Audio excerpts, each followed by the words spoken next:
আজ আমি আপনাদের সাথে ফুলকপি আলু দিয়ে ঝোল সেটা শেয়ার করব। আপনারা তো অনেকেই খেয়েছেন, আমি যেভাবে বানাই সেটাই আপনাদের সাথে শেয়ার করব। দেখুন, তার জন্য আমি এখানে নিয়েছি ফুলকপি। দেখুন, ফুলকপিটাকে আমি নুন হলুদ জলে কেটে রেখেছি। আর এদিকে দেখুন আমি আলু নিয়েছি। দেখুন, লম্বা লম্বা করে আমি আলুটাকে কেটে নিয়েছি। এবার এটাকে আমি ধুয়ে সিদ্ধ করে নেব। দেখুন, এদিকে আমি ফুলকপিটা সিদ্ধ করতে বসিয়েছি। এর মধ্যে দেখুন আমি দিয়ে দিচ্ছি 1.5 চামচের মতন লবণ, আর দেখুন 1/2 চামচের মতন হলুদ গুঁড়ো। এবার দিয়ে দিলাম, দিয়ে এটাকে নাড়াচাড়া করে এটাকে সিদ্ধ করে নেব। দেখুন, চাপা দিয়ে সিদ্ধ করে নিচ্ছি। দেখুন, এদিকে আমার দেখুন ফুলকপিটা সিদ্ধ হয়ে গেছে, দেখতে পেয়েছেন। এবার আমি এগুলোকে নামিয়ে নেব। দেখুন, আমি নামিয়ে নিচ্ছি। দেখুন, এদিকে আমি ফুলকপিটা আমার সিদ্ধ হয়ে গেছে, নামিয়ে নিয়েছি। এবার দেখুন, এদিকে আমি কড়াইটা বসিয়ে দিয়েছি। কড়াইয়ের মধ্যে তেল দিয়ে দিলাম। এগুলো এদিকে ফুলকপি রান্না করার জন্য আমি যেই মশলাটা নিয়েছি, দেখুন এখানে বড় বড় দুটো টমেটো কুচি নিয়েছি। এখানে দেখুন নিয়েছি আদা কুচি, পেঁয়াজ কুচি, আর নিয়েছি রসুন কুচি। এইগুলোকে আমি সব পেস্ট করে নেব। এদিকে দেখুন আমার তেলটা গরম হয়ে গেছে। এবার আমি এর মধ্যে ফুলকপিগুলোকে দিয়ে ভেজে নেব। দেখুন, সব ফুলকপিগুলোকে দিয়ে দিয়েছি। ফুলকপিগুলোকে আমি তেলের মধ্যে ভেজে নেব। দেখুন, এদিকে আমার ফুলকপিগুলো ভাজা হয়ে গেছে, দেখতে পেয়েছি। এবার আমি এটাকে নামিয়ে নেব। দেখুন, নামিয়ে নিচ্ছি আমি। দেখুন, এদিকে আমি কড়াইতে তেল দিয়ে দিলাম। তেলের উপর দেখুন আমি তেজপাতা ফোড়ন দিয়ে দিয়েছি, তার সাথে দিয়েছি দেখুন দুটো শুকনো লঙ্কা। দেখতে পেয়েছি, এটাকে আমি এবার নাড়াচাড়া করবো।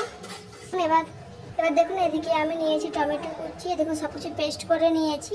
দেখুন, আদা পেস্ট, রসুন পেস্ট, আর তার সাথে নিয়েছি দেখুন পেঁয়াজ কুচি, আর তার সাথে এখানে নিয়েছি দেখুন জিরে বাটা। এবার দেখুন এই কড়াইতে মধ্যে কুচিয়ে রাখা টমেটো দিয়ে দিচ্ছি। দেখুন, টমেটোগুলো দিয়ে দিলাম। এবার আমি সব কিছু নাড়াচাড়া করবো, এভাবে নাড়াচাড়া করতে থাকবো। এবার দেখুন, আমি টমেটোর উপর দিয়ে দিচ্ছি 1 চামচের মতন নুন। আর নুনটা দিয়ে দিলে টমেটোটা চট করে গলে যাবে, তাই নুনটা দিয়ে দিলাম। এবার আমি এভাবে নাড়াচাড়া করবো। দেখুন, এদিকে আমার টমেটোটা গলে গেছে। এবার আমি এর মধ্যে দিয়ে একটা পেঁয়াজ কুচি রেখেছিলাম, পেঁয়াজটা দিয়ে দিচ্ছি। দিয়ে দেখে নাড়াচাড়া করলাম। প্রথমে টমেটোটা দিয়েছি কারণ টমেটোটা যাতে গলে যায়, কারণ টমেটোটা যদি গলে যায় পুরোটা, তবে হচ্ছে তরকারির টেস্ট খেতেও ভালো লাগবে, টেস্টটাও ভালো হয়। তার জন্য আমি প্রথমে হচ্ছে টমেটোটা দিয়েছিলাম। এবার আমি এর মধ্যে পেঁয়াজটা দিয়ে দিলাম। এবার আমি পেঁয়াজটা গলে যাওয়া পর্যন্ত হালকা অপেক্ষা করবো। এভাবে আমি নাড়াচাড়া করতেই থাকবো। দেখুন, পেঁয়াজটা আমার গলে গেছে। এবার আমি এর মধ্যে দিয়ে দেবো আগে থেকে বেটে রাখা আদা, আর তার সাথে দিয়ে দিচ্ছি রসুন। দিয়ে এটাকে আমি নাড়াচাড়া করবো। এবার দেখুন, এর মধ্যে দিয়ে দেবো আমি জিরে বাটা, দিয়ে আমি এটা নাড়াচাড়া করবো। এবার দেখুন আমি এর মধ্যে দিয়ে দিলাম আমি 1/2 চামচের মতন হলুদ গুঁড়ো, আর দেখুন আমি দিয়ে দিলাম 1 চামচের মতন লঙ্কার গুঁড়ো। এবার এটাকে আমি নাড়াচাড়া করবো। এর মধ্যে আমি অল্প পরিমাণে দিয়ে দিলাম জলটা দিয়ে আমি নাড়াচাড়া করবো এইভাবে।